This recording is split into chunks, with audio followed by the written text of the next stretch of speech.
What up, guys? Knowledge of Health here. Today I'm going to talk about the 3 best short-term saving strategies slash investments. They're kind of like investments, so I'm going to get right into it. These are going to be for your short-term savings goals. Generally, if you need money within 1 to 5 years, these can be good options to explore. For longer-term money, I invest in stocks, a little bit of ETFs. If you don't want to monitor them as well, that's a whole nother video we'll get into. So let's see. Yeah, well, with the stock market, you want to have it at least 5 to 7 years, because what can happen is the market fluctuates for periods. It can go down sometimes for years at a time. So with the stock market, be prepared to keep that money in there at least 5 to 7 years. So these are going to be your top three short-term savings options. So the first one I'm going to talk about is the money market accounts. See, most of your average banks don't pay anything in interest, or it's very minimal. You might get like a couple cents or whatever. It's like 0.01% or something, just completely worthless. So I personally have kept money in a money market account for years, like over 10 years. I've used it, probably like 15 years. What I've used Marcus, they're Goldman Sachs. When I started, they were something else and they got bought out. They might have been GE or something back in the day. But anyways, they've always been consistent, and they seem to always be within the top 3 highest paying. So I like them. I have no inclination to change. Right now, they pay 4.15% APY. I have used this account for emergency funds and for things like saving for a house or saving for a car. So if you're saving for something, you have extra cash, or you have a savings account, switch it over to this. I mean, a money market account. They just, it's not like you're gonna get a millionaire from it, but at least your money's doing something. You're getting, it's made me money over the years, probably a couple thousand or something, if you add all the years or whatever. So anyway, the next one I'm going to talk about is CDs, and this Marcus also has CDs. This is my second option for the short-term savings. So what CDs are, it's a certificate of deposit. You're going to keep your money in that account for a certain amount of time, usually 6 months to a year.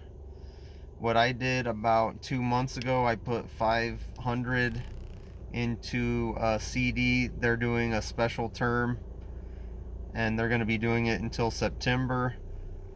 It's 10 month at 5.05%. And so that's what I'm doing now. I'm waiting for rates to go above 6%, and then I'll put more money in. And it looks like it could be headed that direction here soon. So that's, once they pop above 6% for like a year or less or whatever, I will definitely add some more money.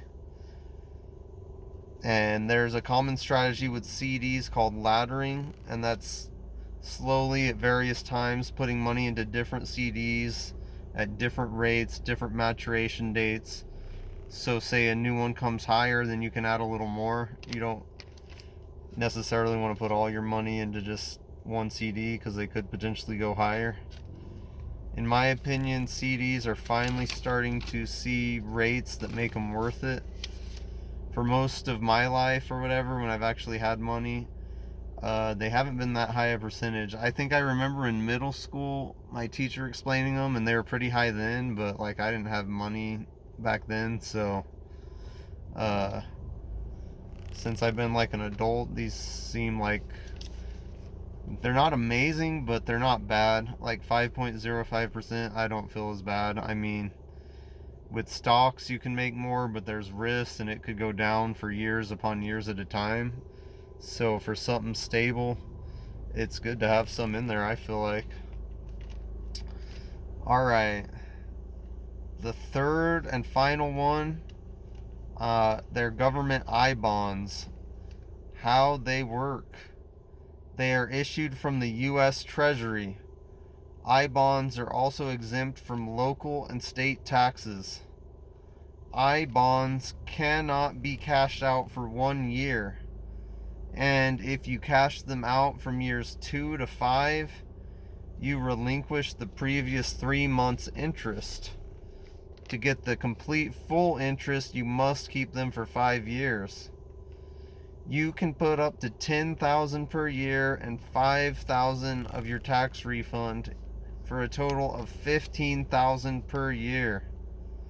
You can purchase as little as $25. At the current rates, which is 4.3%, to me that's not worth it. Like last year, I have to check on the rate. I know not too long ago it was 6.89%, and my dad bought some. I think it was either that or it was like 7 point something that he bought some last year. It was either 6.89% or 7 something. I can't remember exactly. But my dad bought some I bonds. I don't remember how much. It could have been the full 10,000. I can't remember exactly. And so at those rates, like I'm kind of saving for something and I don't want my money locked up that long. I mean, you can take it out after a year or whatever, and giving up the 3 months isn't that bad, I guess, if it's a high enough rate of the 3 months of just the interest. So what I consider, if it goes at least 6%, I could consider it. Probably at least, they got to be at least 6% and better than what the CDs are, I think. So, but there's something to keep an eye on. Like at the 6.89% or the 7 point something percent, might as well put something, $500 or something in there, I feel like. But for me, yeah, lately I've done more of my extra money into stocks and stuff, but you got to be prepared to just be in there for a while.